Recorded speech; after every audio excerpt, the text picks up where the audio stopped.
అంత బాగా ఉంటాయి. దీనికోసం మిక్సీ జార్లోకి పచ్చిమిర్చి కారంకి సరిపడా వేసుకోండి. 1 టీ స్పూను వాము, 1 టీ స్పూను కల్లుప్పు, అలాగే టొమాటోలు వచ్చేసి నేను ఇక్కడ తక్కువ వేసుకున్నానండి. 1 కప్పు పిండికి 1 టొమాటో చొప్పున వేసుకోండి. నేను ఇక్కడ 4 కప్పుల పిండి తీసుకుంటే 2 టొమాటోలు వేసుకున్నాను. ఫ్లేవర్ బాగా రావాలి అనుకుంటే వేసుకోండి. ప్రెజెంట్ నా దగ్గర అవైలబుల్ లేకపోతే నేను 2 వేసి చేశాను అన్నట్టు.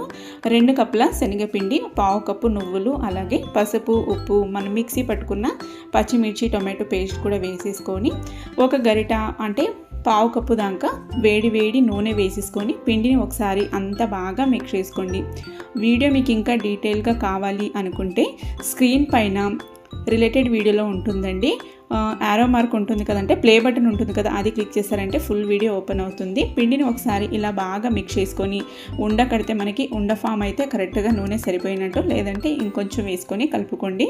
తర్వాత కొన్ని చన్నీలు వేసుకుంటే పిండి ఇలాగైతే కలుపుకోవాలి. ఇలా కలిపి ఒక 10 నిమిషాలు పక్కకి రెస్ట్కి పెట్టేసి తర్వాత ఇంకా మురుకుల గొట్టం తీసుకొని అందులోకి మనకి నచ్చిన సైజులో బిల్ అయితే సెట్ చేసుకోవాలి. నేను ఇక్కడ సన్న కారపూస దానికి కొద్దిగా పెద్ద సైజులో అయితే వేసుకున్నాను. తర్వాత గొట్టానికి మనం ఇలాగా నూనె రాసేసుకొని దానికి సరిపడా పిండిని అయితే ఫిల్ చేసుకోవాలి. టేస్ట్ అయితే చాలా బాగుంటాయి. బట్ టొమాటో క్వాంటిటీ కొంచెం పెంచుకోండి. మీరు కామెంట్ చేసినా చేయొచ్చు, మరి మీరు ఎందుకు చూపించలేదు అనేసి. నేను చెప్పాను కదా, నా దగ్గర ప్రెజెంట్ అవైలబుల్ లేక 2 వేసాను. ఇలాగా నూనె హీట్ ఎక్కిన తర్వాత మనము నూనెలో ఈ విధంగా వేసేసుకొని మనము వెంటనే టర్న్ చేశారంటే విరిగిపోతాయండి.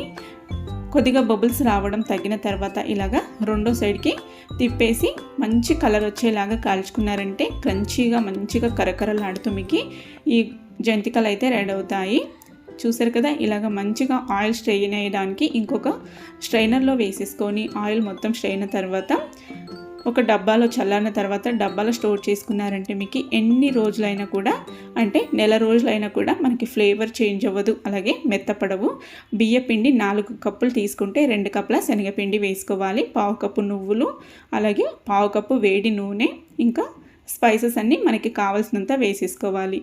నెక్స్ట్ మళ్ళొక వీడియోతో కలుద్దాం. బాయ్. మురుకులు, జంతికలు ఎప్పుడు ఒకేలాగా ఒకే ఫ్లేవర్తో తిని బోరు కొట్టింటుంది కదా. ఒక్కసారి ఇలాగా పచ్చిమిర్చి టొమాటో ఫ్లేవర్తో ట్రై చేసి చూడండి. చేసిన ప్రతిసారి మళ్ళీ ఇలాగే చేసుకుంటారు. అంత బాగా ఉంటాయి. దీనికోసం మిక్సీ జార్లోకి పచ్చిమిర్చి కారంకి సరిపడా వేసుకోండి. 1 టీ స్పూను వాము, 1 టీ స్పూను కల్లుప్పు, అలాగే టొమాటోలు